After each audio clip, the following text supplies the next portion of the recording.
Njolé, c'est cette structure toute neuve.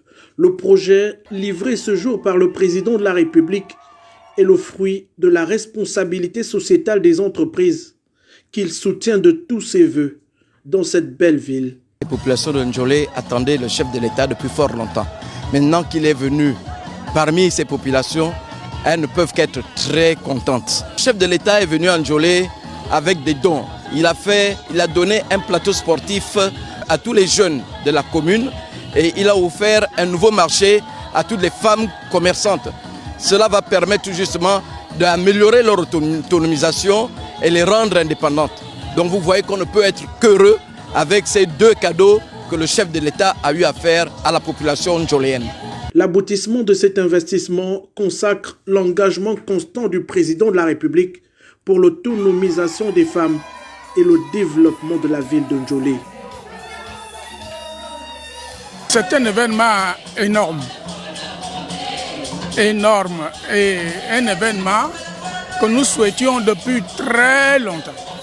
Et aujourd'hui, il nous arrive et nous sommes fiers et heureux de l'accueillir.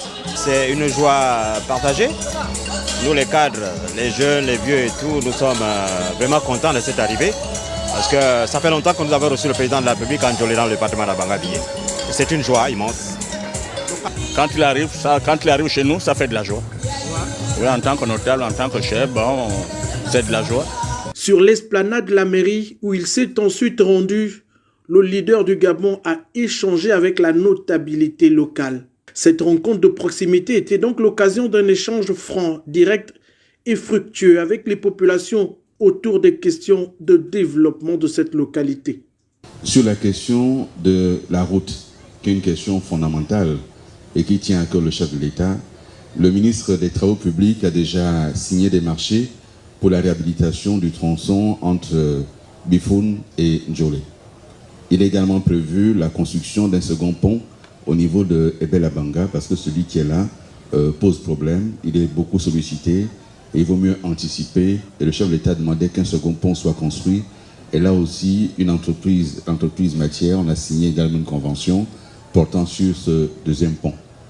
S'agissant de la route Bingoma-Saint-Michel, légalement, c'est une route qui va être réhabilitée en pavé, de sorte effectivement de tenir compte de cette zone qui est très habitée.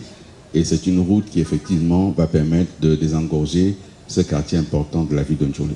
Pour le président de la République ici, l'avenir de Njolé et de l'ensemble du pays se prépare aujourd'hui. C'est avec un grand plaisir que je suis venu à Njolé.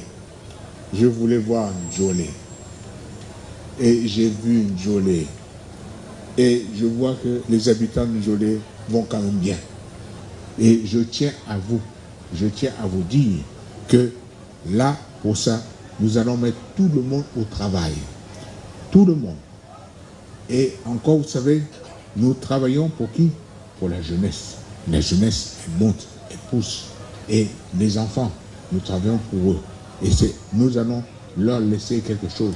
Notre passage sur terre, on pourra dire oui, le grand-père a fait ceci, il a fait cela. Parce que ceux qui étaient avant nous, ils ont laissé un pays. Et bien nous, on va laisser aussi quelque chose aux enfants. La mobilisation des foules, l'adhésion des masses au discours réaliste du chef de l'État.